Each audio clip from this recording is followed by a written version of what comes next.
waan hunda keenya qalbii cabse waan seenaa keessatti mul'atee beekin waan nama miti bineensillee ilmoo namaa irratti hin godha jedhamee yaadame gocha hammeenyaa gocha bineensummaa ilmoon namaa irratti raawwatame inni immoo waan fokkuun qaanyiin akkasii dhokateetu godhamuu hin qabne inumaayyuu ifatti bahee miidiyaadhaan sooshaal miidiyaa fuulduratti agarsiifamaa akkas godhi ta'e akkas godhi ajjees akkas godhi kana godhi jedhamee waan takkaa seenaa keessatti argame hin beekin waan maqaa keenyaaf hin tolu waan lammii keenyaaf hin tolu waan biyya keenyaaf hin tolu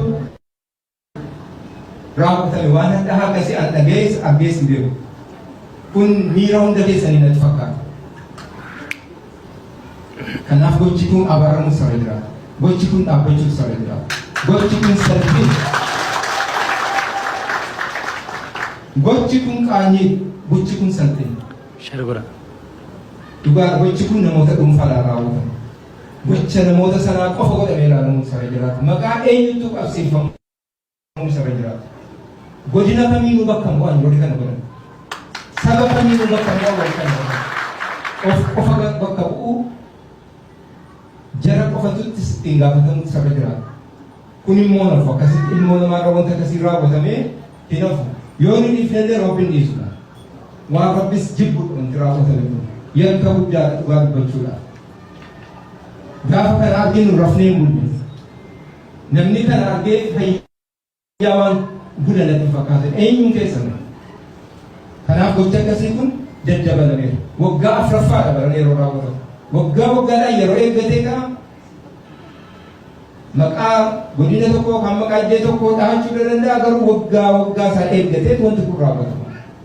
Wanti kun kan raawwatamu immoo cal jedhamee miti. Waan fiixaan baasuudhaaf hawwame yookaan bu'aa kana keessaa argachuudhaaf barbaadan bu'aa akkamiis akka ta'u kana gochuudhaan maaluu galma akkamii bakkaan gahuudhaaf akka raawwatamu wanti akkasii waan namaan galle dhugaa dubbachuudha. Kanaaf uummata keenya irraa wanti eegamu sagalee tokko wanta kana abaaru wanta kana dura dhaabbachuu namoota kana irratti immoo qooda fudhatan beekumsaan haa ta'u wallaalumaan haa ta'u dabarsanii saaxiluu dabarsanii kennuu akka sirraa waan kana irraa gochuu barbaachisaa. Gochi kun dabalamuu hin qabu yoo ta'e namoonni kana irratti qooda fudhatan kun badii raawwatamaniif badii raawwatan kanaaf itti gaafatamu isaanirra jiraata. Kana irratti shakkii tokko malee qaamoleen kana keessatti wanti kun nu qaanesseera nu salphiseera mataa nu cabseera waan hadhaa akkasii arginee hin beeknu jedhee uummanni keenya hawaasni keenya socho'uu jalqabee jira. Sochiin kun waan yeroo tokko mul'atee dhaamu ta'uun isarra jiraatu.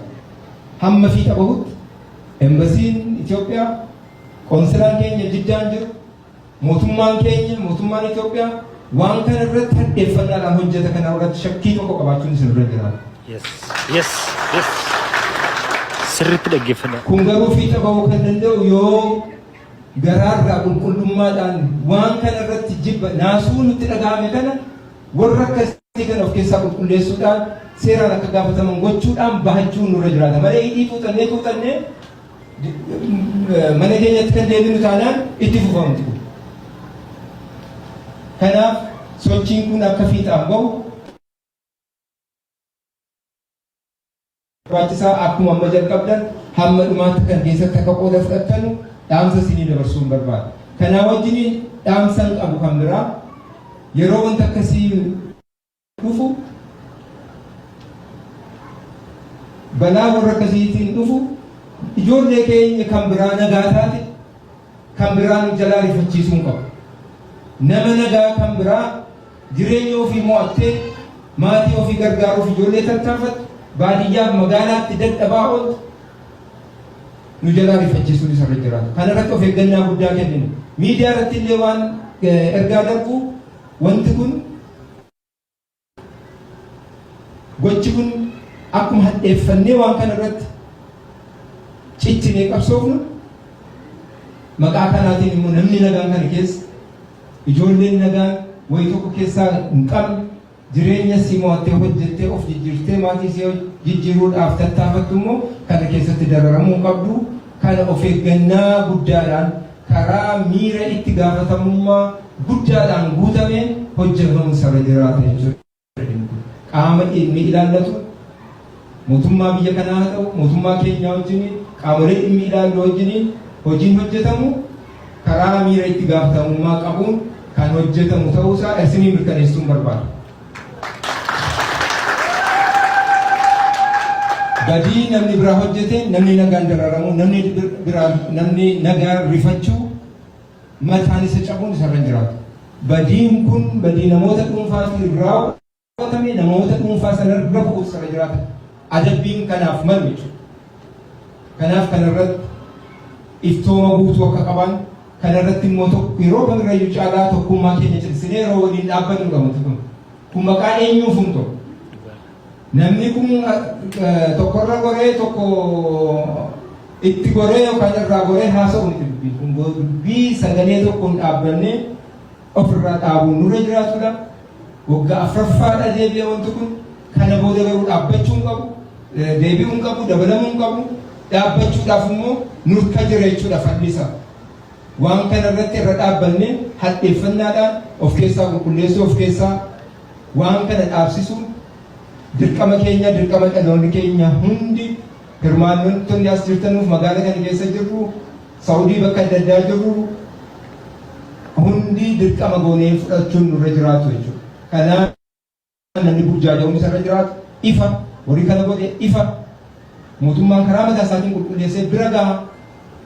Namni nagaan immoo sababii kanaan akka baaraku akka rifatu biyya ormaa keessa jirama. Fakkeenyaaf waan adda addaatiin badii adda addaatiin daangaa irrattis haa ta'u biyya keessatti yeroo qabaman diraagaan haa ta'u maaliin haa ta'u yeroo qabaman jedhamanii namni nagaan naannoo sana jiru hundi walitti qabamee mana hidhaatti galee namni yeroo inni itti dararamu fayyaa argina jechuudha. Kun uumamuun isarra jiraatu. Kana irratti of eeggannaadhaan hojjenna. Namoota kana irratti immoo raawwatan kana keessatti qooda fudhatan immoo hamma dhumaatti hadheeffannaadhaan kan qulqullaa'uuf kan tarkaanfiin seeraa fudhatamu ta'a. Kun immoo karaa sirrii ta'een karaa kallattii sirrii keenya kanaan qofa akka inni raawwatuuf immoo hundi keessan dhimma kana akka dhimma dhuunfaa keessanii dhimma tokkoon keenya yoo cal jedhamee wanti kun asitti hin dhaabsifamne balbala nama tokkoon rukutuudhaaf adeemudha wanti kun.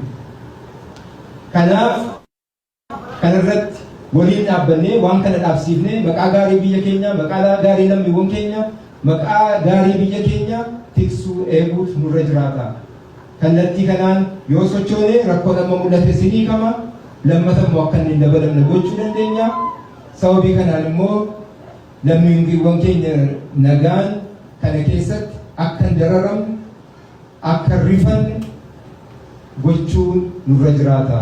Kun kan milkaa'uu danda'amu yoo waliin dhaabbanne yoo hundi keenya dhimmi kun kan kootii jennee yoo keessa ta'uu fudhattan eeruu kennuu kana ta'u wanta kana waan gocha kana akka itti fufu gochiisu kamu dhaabsisuudhaaf waan gargaaru hundumaa raawwachuudhaan yoo kan mootummaadhaa wajjiniin embasii keessanii wajjiniin dhaabbattanidha kan jedhu ergaan isin dabarsuu barbaadu. Rakkoo keessaa nu baasu isa. Kanaafuu yoo tariiti siyaasni isaasiif ta'uu dhiisee jedhe akkaataa itti tokkosi. Jawaar wanti nuun taaneefi waan yaadu waan itti gammadu hojjechuu dhabe malee wallaalaa miti. Okaan hayyuu ta'uu dhabe. Waan nafsi yaankoo itti gammadu yin hojjenneem naa ta'u malee. Inni siyaasaan garagara ta'uu dandeenya sirrii. Waan nafsi yaankoo barbaadu yoo hojjechuu dhabe malee wallaalaa miti jechuudha. Hooqam yakkamaa miti. Isa abbaan kan kennu ilmoo sagal qabaatee ilmoo lama qabaatee ilmoo sagal qabaatee abbaan ilmoo dhaleeyyuu ilmoo isaa kan akka gammachiisuu dhiisuu danda'a. Wanta abbaan kan keessii godhu kuni si gammachiisuu dhiisuu danda'a. Namoota kaan garuu gammachiisaa jira. Garaan haadha burreedha akkuma jedhamu. Walumaa galatti kan isa mormin hufii wallaalummaa Jawaar Mohaammed yookaan bu'aa dhabee osoo hin taane yaada keenyatti yaada nuti yaadnu dubbachuu dhabe isa nu gammachiisu dhiisee waan biraa dubbate yaada nuti gammannu isa nuti sirriidha jennee amannu isa keenyaan dubbatu isa nutti tolu hin dubbatu waan jedhu jibbine malee namni kun dogoggoree fi miti. Gaafa usa sitti tolu immoo dubbatu anammoo hin gammachiisu ta'a amma sikkoo rakkoon achii bara. Yaa beekamaa. Gaafa nama siyaasaa taate akka siyaasaatti inni kun silumayyuu siyaasaa waan wal qabatu wayin qabu yaa kun siyaasaa waan wal qabatu hin qabu walumaa galatti kan kaleessa maalla nama social media fayyadamu miti waggaa danuu asirra turre gaafa wanti kun ka'ee jedhu adiraa dhiisaa jechuun sodaan na bara. Adiraa dhiisaa jechuu maaliif jennaan ka'ee yoo dhiisaa jedhee anjimmattan na dadhe ijoollee jimmaa miskiinatu gurraamti tumamti. Yoo abbaan arsiin tokko wayii ka'ee adiraa dhiisaa wanti kun hin ta'u jedhe sababa namsanaatiif iyyuu wanti ta'e wayii ta'a. Hanga kana sodaanne miidiyaatti baanii adiraa kun maal yaada keenya ibsachuu sodaanne baay'isa wayi. Wallaahi billaahi yaada keenya ibsachuu sodaanne sadarkaa dhiiraaf dhiira wal gudeechisuu ija keenyaa laalu sadarkaa gurra'amuun baay'isa wayi nama suuraa sanatti ergaa ture viidiyoo sanatti ergaa ture annan bilooke. Anasi guyyaa guutuu kan sirarra dhoodhaa viidiyoo sana dhufee gaafa ciisee dhufee laalu yaa gaafa viidiyoo sana dhufee ciisee laalu guyyaa guutuu kan sirarra oole viidiyoo sana gaafa laale irriba maaliin rafaa irriba rafne gidduu kanaan amma bareechee irriba cimaa isaan rafaa jira baay'isa wayi. Wallaahi. Ana waan si ajaa'ibu garaan nan danda'u viidicha sana wallaahi ni ilaalle ani gorree jechuunuma malee isa gorraame isa rabbicha koo qabu ni ilaalle isaa gorra wal ni ilaalle hin danda'u nan sodaadhe ennaan itti qophaa'achuma hin oofee ol dabarsan. Garaanne dadhabe jechuudha. Sana laallaan beektaa bakka jira miti. Obboleessa hirriba an waan biraa se'eetan hirriban dhabe an dhaqee laalee maal taateeti. Nam bilooke naman beeku hedduu isaanii viidiyoo kan gaafa ergee jedhu. Yaa kanaafuu baalageenu keessa makattee hiriyaa keenyas taate maalis taate dhimmi wanti tokko gaafa ka'ee jedhe miiraan ol kaatee iyyituu miti dubbiin. Dubbiin asii ati afaan baalagattee miidiyaa irra teesse dubbattu tokko miskiina hedduu ficcisiisaa jira. Maatii kee mataa gadi qabsiisaa jira. Hadha gochi Jawaar intinaa godhaa jiru suuraa ilmoo isaanii fuudhee intinaa ta'aa jiru. Maatiin biyyatti wal gaarreffachuu danda'a ta'a. Mataatti cabsaa jira maatiin keenya. Har'a bilisummaa qabaannee waan gaarii dhugnee waan gaarii irra nyaannee waan gaarii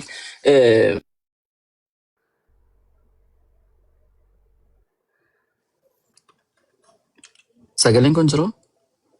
Jira dubbadhaa jira ibadda deebisan.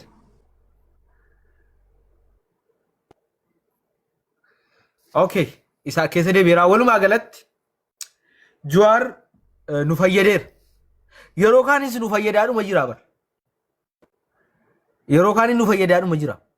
Ammas nu fayyadeera yeroo kaanis nu fayyadee ilaal namni sababuma mootummaa mormu qofa irratti faayidaa isaa dagachuu hin qabu. Namni kun jiraannaan fuulduratti illee nu fayyada. Har'a qofa osoo hin taane namni kun fuulduratti illee nu fayyada. Jibbuu hin qabu. Ormeessuu hin qabu. Nama amma kana gahu humna amma kana qabu qabaachuutti boonuu qabna jechuudha. Walii galla miti. Dhugaa rabbii. Jawaar aga yoo jibbine Oromoon yeroo ammatti ilaal Oromoo keessaa namni waa'ee suudii kana furmaata kaa'u dadhabee nuu godheera furmaata. Galatatu mala namni kun numa fayyada. Jiraachuun isaa waan guddaa.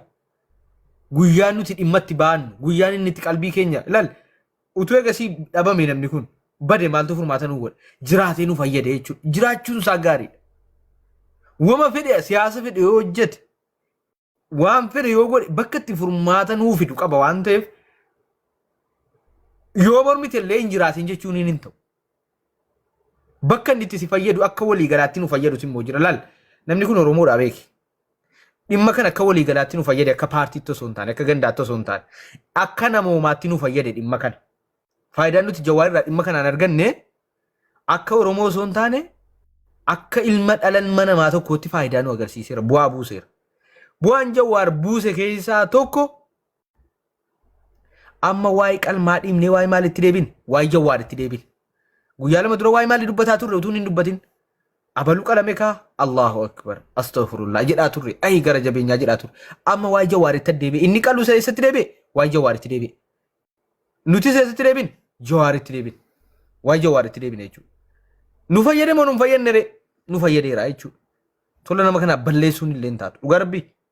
Rabbi umurii isaa dheeressu nu fayyadeera wallahi nu fayyadeera namni kun humna ilaal wanni nuti amannee fudhachuu qabnu tun jaallatin immoo waa tokko humna Jawaar qaba humna baqa ammuma jedhu qaba humna imbaasii waggaa tokko guutuu yaada kennuu didee ijoollee wal fixxuu jaan ilaalu innaa Jawaar gabbayee asiin gochuu eegalu imbaasii isa sii gadi gabee jechuudha.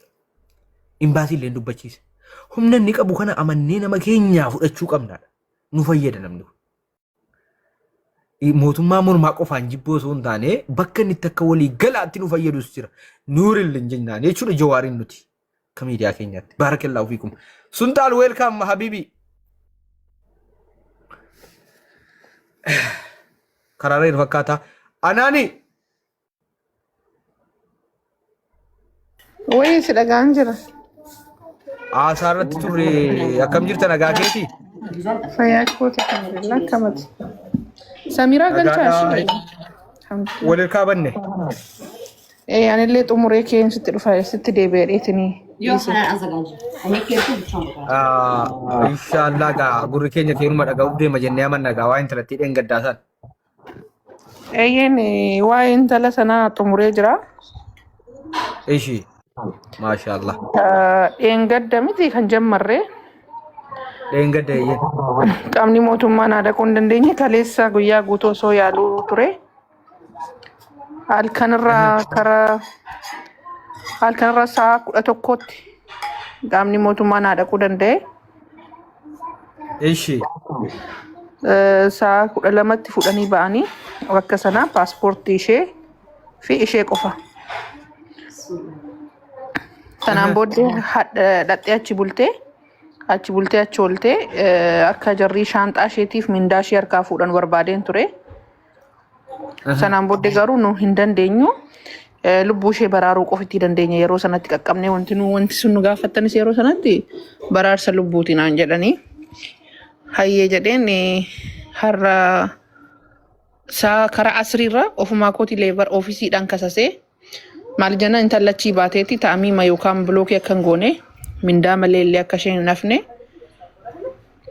isheen poolis xaabiyaa gatii bulteennaan ofii kootii kissii sanarratti banee iimeeliin naa dhufee jira iimeelii kootiin ammaan booddee bilookii illee gochuu hin danda'u mindaallee dhowwachuu hin danda'u karaa mootummaatiin itti deemeera jechuudha.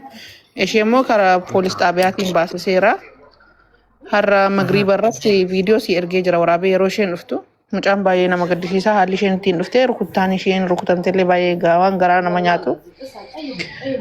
Yeroo dhuftu intalli caammaa miilarraa hin qabdu jechuun namatti ulfaata biyya Dubaay irratti. Amma dhuftee magriiba irratti qaqqabdeerti amma dhiqattee haara galfattee kunoo na bira jirti. Si bira jirti? Eeyyeen. Akkasitti simbeen laal galatoomi dhugaa rabbii ulfaadhu ijoollee illee furmaata dhabanii kaanitti dawwalee waan madhee na baqatanii viidiyoon hojjedhaa sii baheeti bilbiladhee waan madhee illee namni na baqate ati immoo rabbi gaara gassi buusee mucaa du'a keessa jirtu rakkoo keessa jirtu furmaata naa taatee waan nuti sitti kennanne lubbuu mucaa kanaa baraaruu keessatti shoorratti taphatte shoora leencaati. Annama kana dheen dadhabe bilbilee ijoollee waan madheen ture. Ani nagarree ture. Namna waan madhee na dhiisanii kutanii mubaarakiin illee dawwalee waan mannaan tokkee nageenya koo jedheen harkaa miliqe amallate.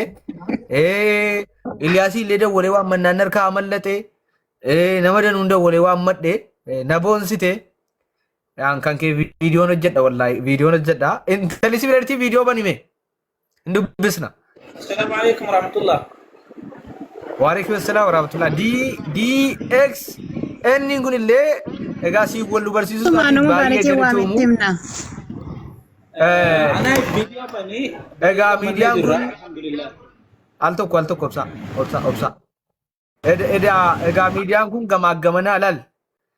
إن أرى كتانا سيندفو ميديا نقول كراكوب فروس وبراك أباچون سانا بتيتول لال. ميديا Giddu lammaan itti bu'aa buusaa jechuudha nama qabaachuun. Asiin rakkataan itti dhufaa oofi rakkoo furuu hin dandeenye asiin kan rakkoo furuu rabbitti fidaa jechuudha. Argitanii? Asin an qofii rakkoo furuu osoo hin taane gama kanaan innaa rakkataan sitti dhufu gama kanaan immoo gama kanaan innaa dhukkuba buusu gama kanaan immoo dawaatti sii buusaa jechuudha. Ati gidduu kana dhaabbattee garuu dawaa kennuu waan tokko dhugaa rabbi. Intalli kaleessa rukutamtee madaasinuu agarsiisaa turtan guyyaa lama dura ijoollee.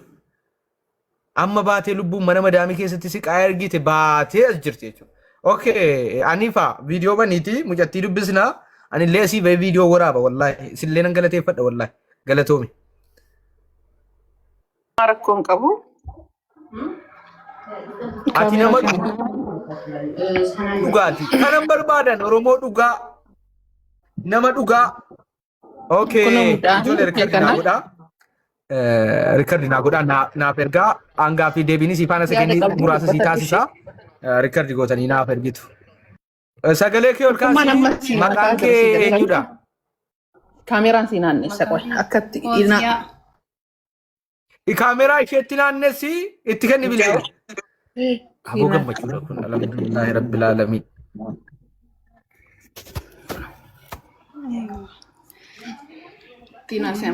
Rikardi godhaa naa ergaa. Ibsan namaa godhaa mul'adhu ibsan namaa. Eme share godhaa yeroo tokko guys. Share godhaa yeroo tokko. Amma jara deebi'ee nuti share godhaa. Waan gammachuuti share godha. Waan biraayyuu share goota. Kaleessa wajjin bu'aan turre gaafa anaaniin arabi faanasiin mucaan madaasiinuu agarsiiftu gaafa rakkoo keessa jira madaamiin na ajjeesaa jirti jettu nu waliin bu'aan turre share godha. Share godha jechuudha. Gaafa siin madaamiin na saastaqaa yaate kunoo madaamiin manatti dhayitee du'aan jira falan dhabe naqaqqabaa lubbuu kiyya qofas keessaa naa baasaa jennaan nama kadhannee dadhabnee rabbi hanaaniin nu wakkale jechuudha. Hanaaniin samaayidha rabbi gan nu buuse jechuudha. Sini galee lagi tokkee jira anatu ani intala Oromooti rakkattu hin barbaadu bilbila si qofa naa kenni viidiyoo wajjin haasaa rakkoo si ilaalee sana booda anatu jira jette jechuudha hanaaniin. Anaanis sekendi kun anatu jira obboleettii kiyya rakkoo qabu obboleettii kiyyaa duutu anas keessatti afaan beeku aangoon qabu fayyadamaa obboleettiin kiyya duun qabdu of kenneen of wareegee mucaa kana rakkina keessaa baasaa jette hanaaniin jechuudha. Kanaaf share godhaa. Amma waan kana isiitti namni hin dhageenye illee dhagaa guyyaa lama dura kunoo akkanatti walta karaa ture isiin agarsiisaa waa isiin agarsiisaa waa riipoosti koo keessa seenee isiin agarsiisaa riipoosti godheera akka hanaan itti karaa turten isin dhageessisiisa jechuudha. Hanaan qo'ati.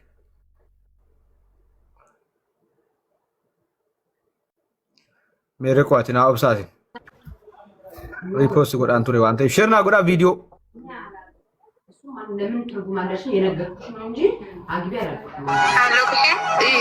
لوكيشن انت وين موجوده في لوكيشن؟ هلو فيني انا قربانتي عندها لوكيشن سريع ايوه عندي تقول ترى بطنها هي بالايم وانا اتصلت فيها بالكاميرا فتحت ورتني تحت بطنها ومن ظهرها اوكي اللي ضربها والكفيل ضربني تقول أما الرجال ضربها ايوه فوزيه معايا بالايمو موجود فوزيه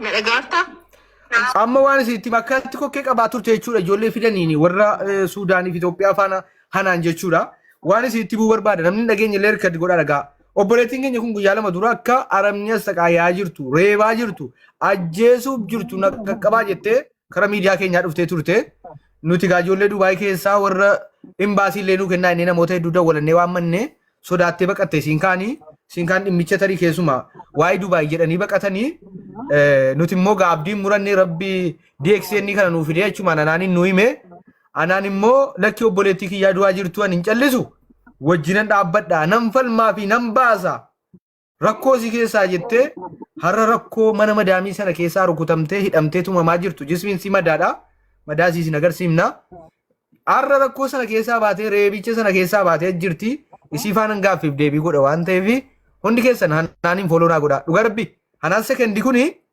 wallahi gatiitti nu kaffalte asirra teessee rabbuma an eegasiin beeku rabbuma nutti fidee jechuudha oromummaaf jecha sidii galee oromummaaf jecha itti rakkattee eessa jettee nu gaafanne ganda kami nuun hin jenne ateenyuun nuun hin jenne kana sana nuun hin jenne gatiin itti kaffaleettee boolla meeqalittee afaan isin dandeessi eejensiidha biiroo qabdi waan ta'eef waliin allayyaa seentee mana afaan madaamii akka sana reebamaa turte madeeffamaa turte keessaa nuuf fuute jechuudha hanaan fooloo godhaa fi hanaan sekendi kana jechuudha wallahi billahi fooloo godhaa baay'ee nu gargaarte namna kanatti garaafa yaa'utuun sodaatiin gatii namaan kaffalu mana arabaatti hidhattee baafte mana arabaatti hidhattee baafte jechuudha amma viidiyoo naa waraabaa naa ergaa baarakallaa ofii kun gara yaadaattan darbaa giftii koo maqaan kee eenyunni Fooziyaa Kamaali. Fooziyaa Kamaali Dubaayin mana madaamitti turte miti Ture. ati siidheen gadda mana madaamii keessatti madaamiin na ajjeesaa jirti jette miti maal si goote madaamiin Madaamiin inni manatti taphatan wallaahi guyyaa meeqa irratti dachaanii nama afurtaanii fe'ee kan natuman jiranii yoo barbaanne si ajjeefne fayyinaan jedhanii ulee natti cabsanii bakka albarriis natti qollofanii guyyaa meeqa barri natti qollofamee ture handuu hereedeetuma maqqasa isaa kutadheetumaniin dhiise alhamdulillah ammoo rabbiin isin bira haa jiraatu woman jedhu sin qabu woman jedhee ibsadhu sin qabu galatoomaa jiraadhaa ulfaadhaa rabbi isin bira haa jiraatu waan akkana rabbiin sin amma achi keessatti madaamin qaama kee madaa qaba sirkutaa turte jedhanii si madeessaa ture rukuttaadhaan. qabalanii dhiiga afaaniin na baasan guyyaa 10 waan nyaanne danda'e. Si rukutanii ennaan jechuudha.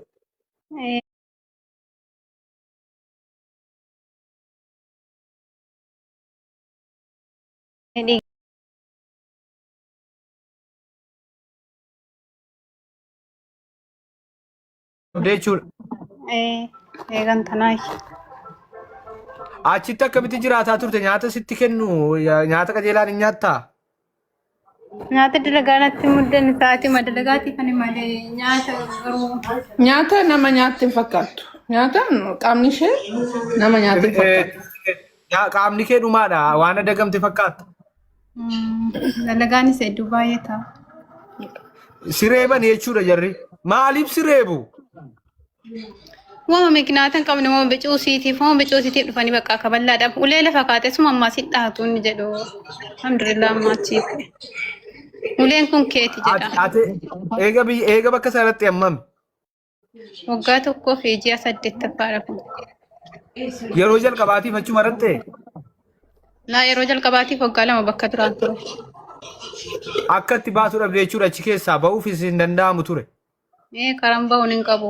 Karaa hundayyuu deemanii eegu kaameraa anna laalu. Yeroo bakkee ba'e yookiin makiinaa miidhaan kaameraa anna laalanii akkanatti godhi jedhu karaan bahuun hin qabu. Achitti qaamni faasi mammadaa ture jedha. Eessa keessi mammadeessani jechuun bakki si mammadaa eessa? Bakki nama madaa'e kun teessuma kana kun bakka harbaati. Bakki kun gaafa duraa kunis nama madaa'e ture. Adda kanarratti na dhiyeessu bani madaacha sawwaree yeroo sawwaree itti argamu. Amma achi baatee akkamitti ree? Maa inni beektaa yeroo tumanuuni dhaabbadhu qote. Akkasitti qabeeni namtichi akkasitti qabeeti natti fakkaata uleedhaan dudubbeesii kana. Harki koo mul'ata. Salbaa ishee rarrukute jechuudha yaa. Sarbaa ishee kanaaf kana bakka kanatti. Caammaa faayee ofitti baafee caammaadha. Caammaan faasi rukutanii? Caammaa ofitti baasee caammaadhaan natu. Poolisiin eega nuti asii anaanitti manne yoomi si qaqqabuun poolisii? Edda. Halkan edaa si qaqqabee jechuudha. Waan siin jedhan yeroo poolisiin dhufuuf jedhu waan dhagaan qabu moo poolisiin hin gatu waan siin jedhan qabu jarri? Alumani dhufuyyee dhaqee gaditti bahee dhufee sitti waamee naan jedhee maaliif jennaan naan dhukkubaadha dadhabeeraan jedhee jechuun kottu qaa'ee alanni olla deebisuu jedhuun iyyee dhiitee miila duwwaan ittiin hafoo'ee polotii dukkatti gadi fiigee. Poolisiin achumaan si fuudhee deeme yoo jara fuudhee deeme immoo si qofa fuudhee deeme? Anuma qofa malee. Okay. Mindaa kee ji'a meeqa tachittaaf? Ji'a 3. Isheef paaspoortii ishee fuudhee deeme. Isheef paaspoortii fi ID ishee. Okay. Biiroo si geessanii jechuudha poolisiin si fuudhanii. Amma nuti malee edaa polis xaabiyaan bulee jara biraan bulee. Qoyal tokko bilbilan kaasu.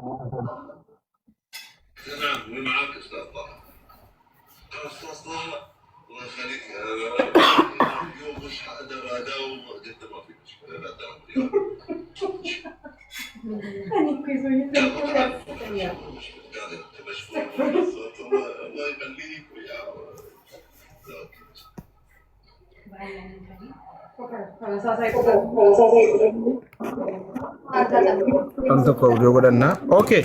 Baga rabbiin achi keessaa si baase cinqii sana keessaa nuti anis sababa ta'uun ani immoo sababa ta'ee hanaan immoo rabbiin anaanii nama nun beekne immoo sababa dabalee nuu fidee rakkoo sana keessaa baga rabbiin si baase achii bahu waan hunda caalaa ijoolleenis immoo dhufanii natti matanii qalbiin jaraa isituu hin cabin qalbiin jaraa fayyuun natti toleera. Ani garuu hanaaniin dhugaa rabbii baay'ee jecha siif hin qabu akkana walii dhimmamee itti dhimmitee akka waan ofii fiddeetti aajjomteeti kan kana goote itti dhimmitee galatoom ijazaa kee rabbi siif gaffadu gaarummaa yoo har'a namaa oolte borsiif immoo rabbiti oola waan ta'eef rabbi irraa gatii kee hin argattaa galatatu sii malaa nuu dadhabdeettaa siin jechuun barbaada hanaaniini. Amiin amiin. Ijoolleen anis immoo rabbi sababa na godhe anaafis waan biraa miti anas rabbi sababa na godhe anas sababa godhe rabbi anaan natti fide waan ta'eef amma maaltu sii barbaachisa reefe wanti sii barbaachisu maal anaan dubbadhu. Okay. Baay'inaan kaameeraa banee dubbachuu gatiin hin dandeenyenna. Kaameeraa cufadhee dubbadha. Okay, namni biraa viidiyoo barataa ijoollee akka tiiktookii eenyuutti hin kennine. Madam ittiin aantee akkuma hojii ishee bareeddi. Maashaallah. Du'aayi godhaafi wallahi. Silammoo aareen jira maaliif beektaa ishiin nama lubbuu lamaati sa'aatii kanatti harka bortee keessa jirti. Sa'aatii hamma kana asirra taa'aa turte. Ansitti maniiruun see. Walumaa galatti intumurreen taa'aa ture malee maal silaa kanuu kana hundi taa'uun ture ammallee intumurree isiinis egaa hojii hojjetaa teessi waan jedhamuufanii ijoo baga gammaddan warri kan isin wajjin bu'aa turtan warri gaafa siina takaaroo afaan arabiitiin suudaaniif Itoophiyaa waan arge faana warra biiroo achi dawwaltee as dawwaltee warri bu'aa turtan hundi keessanuu baga gammaddan.